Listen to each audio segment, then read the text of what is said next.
The job at the gas station was a blessing when they called me, but it had become something of a meglim before I finally quit. I worked the closing shift at the Fill and Go for the better part of 8 months. And it was 8 months of making coffee, stocking coolers, listening to weary women with too many children, arguing about what you could and couldn't buy with EBT. My first job was construction, working as a carpenter's assistant since I was 16. And after the big layoff during the pandemic, I was tempted to go back. The amount of construction work hadn't changed, but the call for laborers had waned, it seemed. Suddenly, I was forced to look elsewhere for work, and my savings were starting to get dangerously low when the Fill and Go finally called me. The worst part about the job wasn't even the job itself. Not really. The worst part was the walk home when the day was done. I lived in the Shady Oaks trailer court, about 3 blocks from the gas station, and it just made sense to walk to work. I didn't have a car. It was one of the first things to get repoed when I was out of work. So if I needed groceries or booze or a bite to eat, I was walking. It wasn't much of a problem. I liked to walk, but it was the sights that made the walk unbearable, especially at night. Walking past Orwin Wood in the middle of the night was enough to give anyone the shivers. Orwin Wood had existed long before the children's home that had given it its name, but the long-gone orphanage was why it was infamous. Established in 1819, Orwin Children's Home was a place for cast-off children from all over. The rambling plantation home, lovingly donated by Miss Orwin before she died, boasted 30 acres complete with a barn, fields for growing, a pond for fishing and swimming, and a lot of room for rowdy growing children. At its peak, it had held some 120 kids, and had been a place for new beginnings and fresh starts for many lost boys and girls. Those were not the reasons it was remembered, however. The reason it was still whispered about in fireside stories was the fire of 42. Now, by 1942, the orphanage had fallen into despair. They had some 30-odd children they were caring for, and the consensus was that the fire must have been set for reasons of insurance fraud. Others claimed it was a candle that was left lit after bedtime or stray spark from the fireplace. However it was started, the results had been devastating.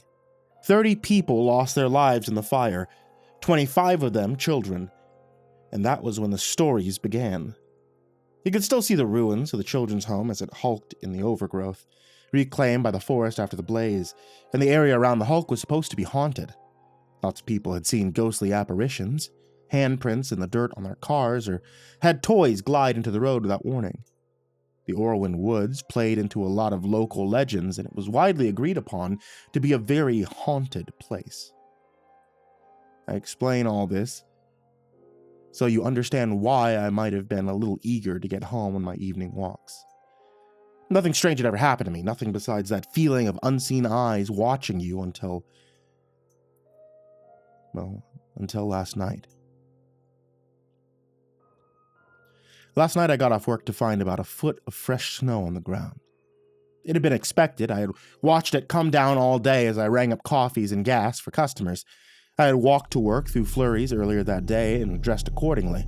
Still, I thought as I pulled my hood up and turned to lock the door behind me, that wouldn't stop it from being a cold, wet walk home.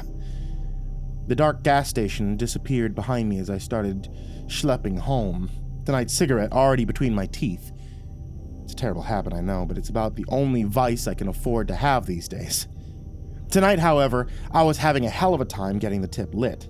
Every time I would lift my lighter to spark it, the wind would pick up and blow my little flame out. Cold as it was, however, the shiver that passed up my neck had nothing to do with it, as I came even with Orwin Woods. I tried not to look at it as I walked past. The forest, a dark shadow on my left, like almost any night. I could already feel those phantom eyes as they marked my passing, and I kept my gaze firmly ahead. My grandma had always told me that when you sense the supernatural taking a notice of you, it's best not to let it know you see it. Some things don't like being seen, Bug. Remember that, she would say. And it made a lot of sense on nights like tonight. I was still trying to get the cigarette to kindle, but the wind was keeping me from my evening smoke. I put my hand up to block it, but it seemed my fingers weren't even a good enough barrier for the capricious gusts. The unlit cigarette was a good distraction from the creepy woods, however. though maybe a little too good. If it hadn't been for the snow, I would have walked home without incident, but I supposed I could have also unknowingly let something follow me in, too. Suddenly, I was done with the games. I was jonesing for a smoke, and I bent almost double as I tried to spark the tip. 3 clicks and a lot of cursing later, I managed to get the flame to stick, but as I took that long, first drag of gaseous pleasure, I noticed something beside me on the sidewalk. It was a pair of footprints. No, not just any footprints, a pair of children's footprints. Now, I don't mean shoe prints either. I mean, I could count the individual toes on these prints. And there were a line of them beside my much larger ones. I didn't know when they had picked up my trail, and I didn't really care either. Whoever had made them had disappeared, and I looked around curiously. It was 23 degrees outside, so my phone said when I left the station. And I was looking for the kid, bold enough to walk barefoot in the snow. There was no one. No footprints going hastily away from mine either. I was alone in the snow, though the fact that they had stopped right next to my own let me know I might not be as alone as I thought. I glanced back, wanting to see if I'd been mistaken, and that's when I saw the second set. They had stopped about 5 feet behind me, but they were just as plain as the first set, and the wind hit me again. I tried to keep my teeth from chattering. The chill I felt had nothing to do with the weather, and I found my eyes drawn to the new prints as they waited patiently for some sign. 2 perfect pairs of tiny feet.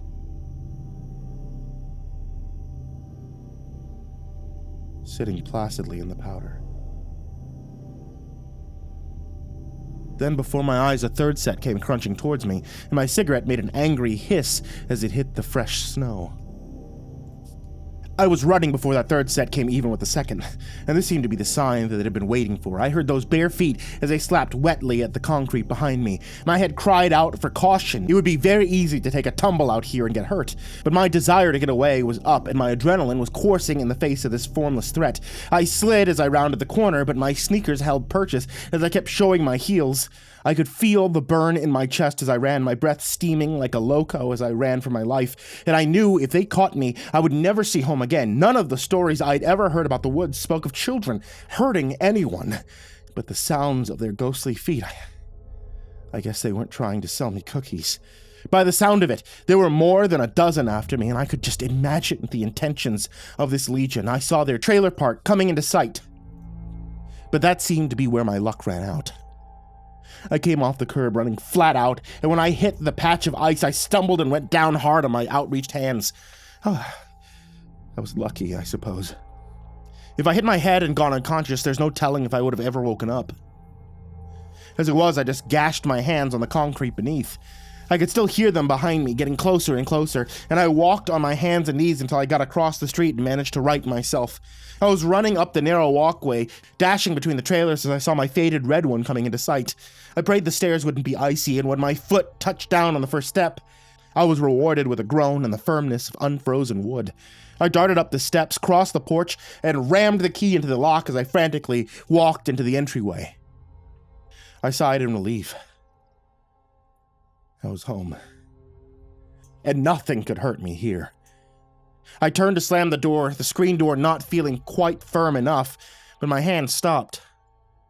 I saw my breath as it came puffing out, and I felt as if it were thicker than usual. There were dozens of footprints in the snow outside my trailer, some in the yard, some on the porch, but all of them led to my front door. It was as if all of those kids had followed me home, each of them beckoning to be let inside so they could come out of the cold. I could just picture a dozen or more half-burnt children, the snow falling on their ruined skin, looking hopefully at me as if just asking for a place by the fire. It was all too much, and when I slammed the door shut, there was a note of finality to it. I made a mental note that night to try and find a new route home, but the situation, it seemed, fixed itself. I was awoken at 6 a.m. the next day by my boss telling me that Dixie, my day manager, had called to tell him that she had quit that morning. Run off with her damn boyfriend, and good riddance, I say. You've been a solid night guy, but I figured I'd offer you a chance to come work days if you wanted. Position comes with an extra $3 an hour, but you have to start today. Interested? I was. And the forest seemed a lot less spooky in the daylight. I hadn't encountered any more phantom footprints after that night, but I'll never forget how the ghostly mob chased me home one cold February night.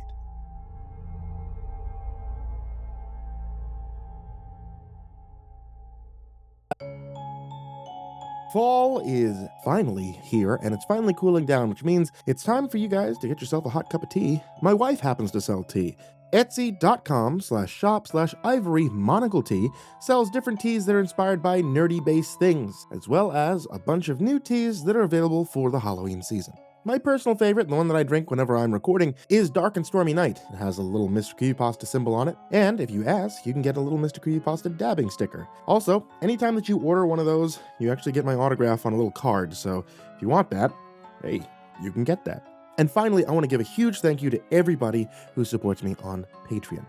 So I want to give a very special thank you to Jordan Humble, Diana Kraus, Disciple, Strategy Wolf Emoji, SullyMan, Brandon Mendoza, BrimstonePandemonium, Caltuna, William Wellington, Scruffy the Janitor, Brenna LaQueda Canizales, Smiley the Psychotic, Djenna, Dante Kinkade, SimbasBloodyMojo, Mephistopheles, CursepoxPrimarch, M, Jesus Cornejo, Yarghoul, VerbalHorror, Amber Clark, J. Kearns, Mike, himbojerry, CrusaderChocobo, Dallas, Estebean, Seclude, Salty Surprise, Red Shadowcat, Turtleman, Cryolinian, Mr. Marcus Blitz, Dirt Diver 030, Voice of Sand, Psychomel, Melted Lake, Tali Sue, William King, Sashi Suzaku, Croconut 509, Stricken, Freddy Krueger, Hades Nephew, Acid System, Sky Harbor, Nico Kyle, The Ginger Bros, Aaron Stormcrow, Daniel Polson, and Corey Kenshin. I really appreciate your support, and I cannot thank you enough. I wish you all the best. Sweet dreams.